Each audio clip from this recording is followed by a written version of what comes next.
Hi guys, in today's video we are going to be looking at how we can individually enhance each and every color we find on our photos in Adobe Photoshop. This is Twisted Creative. Allow is my name. It is your first time on this channel. Please do me a favor.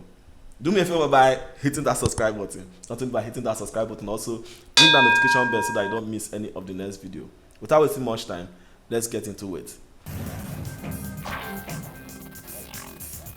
So this is the image we are going to be using. As you can see, it's just like washed out, but we are going to enhance the colors to make it richer than what we are seeing now. But before we start, we have to use our Ctrl J to duplicate the layer so that we'll have the extra background layer which we are going to be using for checking the before and after. So we have to go to image adjustment, then down to selective color. Let's zoom out and see how it looks.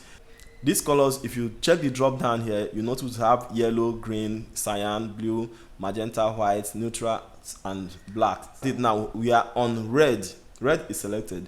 As long as red is selected, any adjustment you make is going to affect the reds. So we are going to be working with the black. If you take it down, if you take it to plus side, it's going to be adding. Then if you take it to the minus side, it's going to be reducing the particular color you selected. So what we are going to be doing now is for us to pull it up or down. So taking it up is going to increase the intensity of the color, then bringing it down as in is going to reduce the color. Then we are going to take it up for the red and see how it's going to look for the red. Let's take it this way. I think let's stay here for now. We can still go back and adjust again.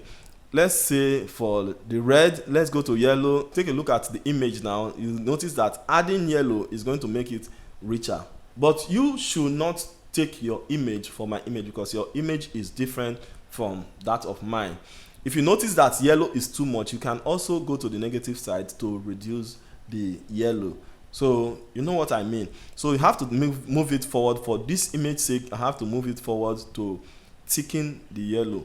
Then let's go to the next one, which is green. At least you can see we have some greens around. Let's say the greens on this image is a kind of dark, so we have to increase the green, the lightness of the green. So we have to see if it is okay.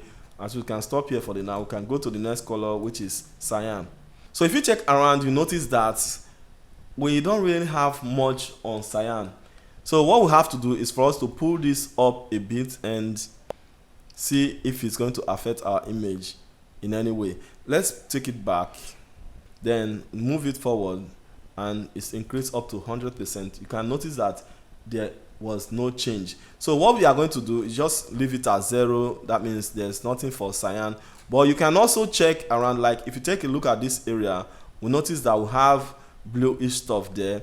And blue is not cyan, mind you. So let's go up for the cyan. You notice that it's a kind of changing.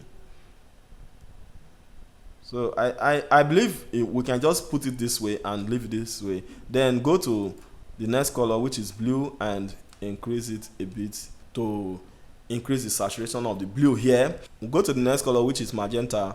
Then you try and see if magenta is going to have effect on it. Like as you can see, we don't have much effect on it like that, because you can see there's no too much magenta on this image. Then we can just pull it up, like 22% should be okay. Then we'll go to next one, which is white. White is very important when it comes to this wedding stuff, mostly when they are putting on white.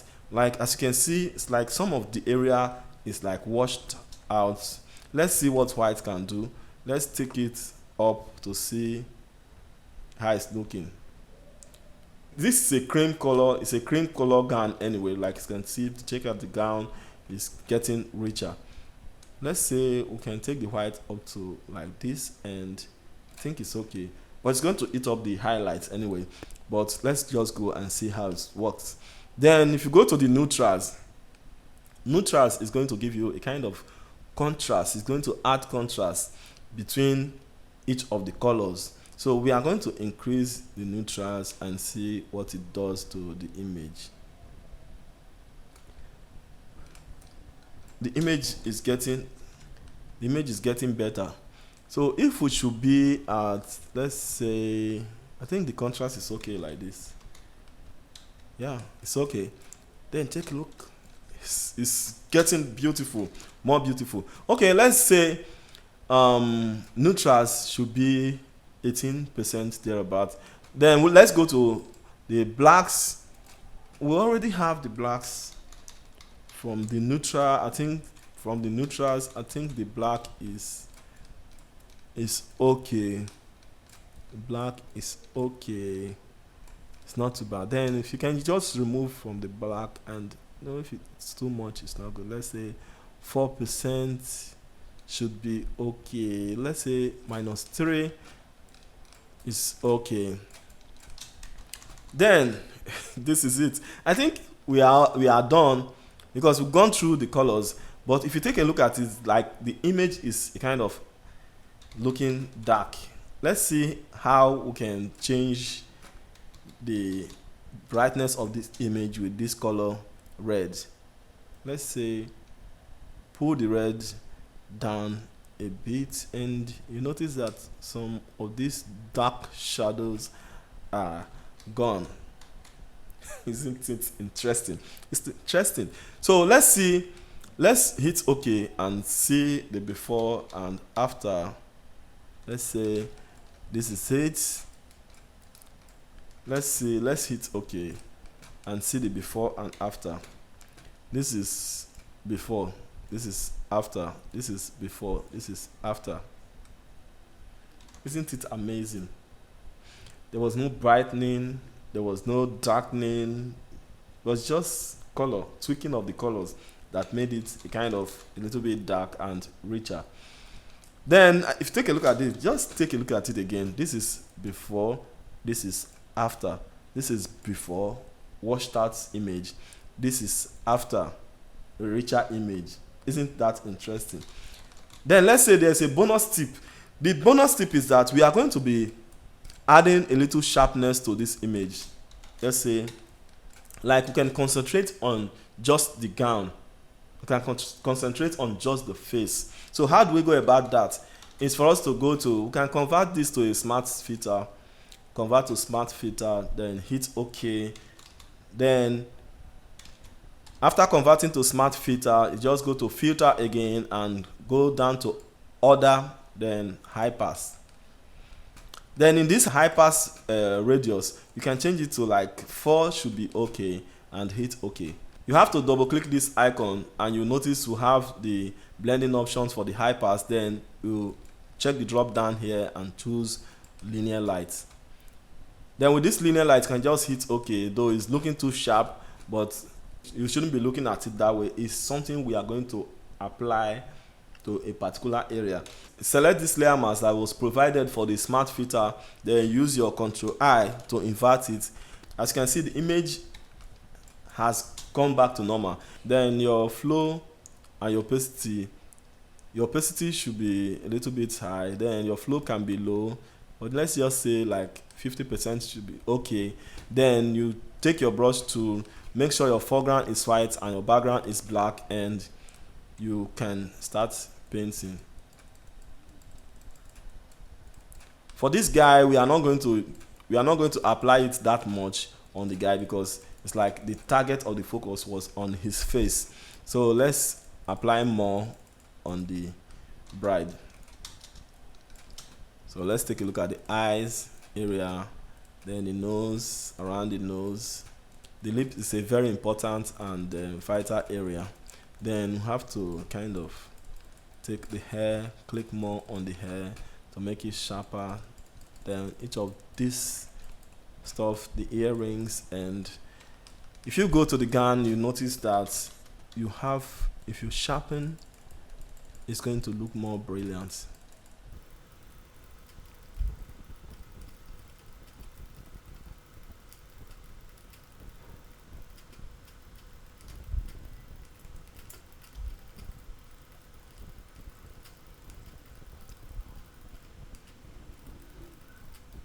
So as you can see, like we have too much blur on this bouquet, so we have to make it sharper than every other part of it. Then we can zoom out and increase the brush size and just softly paint on this area, not too much anyway. Then we can go to the groom stop and just do something here, make it more sharp and more interesting. I think we should be fine like this. So let's take a look at this image before the sharpening. Let's say this is before, this is after, this is before, this is after. Take a look at this area. Take a look at this area. This is before the sharpening, this is after the sharpening, this is before the sharpening, this is after the sharpening. Okay, let's take a look at the general overview of the entire image. Let's just say this is before and this is after.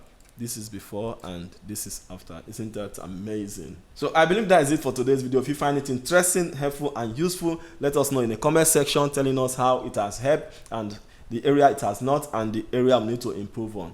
Like I said earlier, if you are new on this channel, please do me a favor. Do me a favor by hitting that subscribe button. Not only by hitting that subscribe button, also ring that notification bell so that you don't miss any of the next video. Thanks for watching today's video. Creative people will keep on creating. Please keep creating. Stay creative. See you in the next video. Bye for now.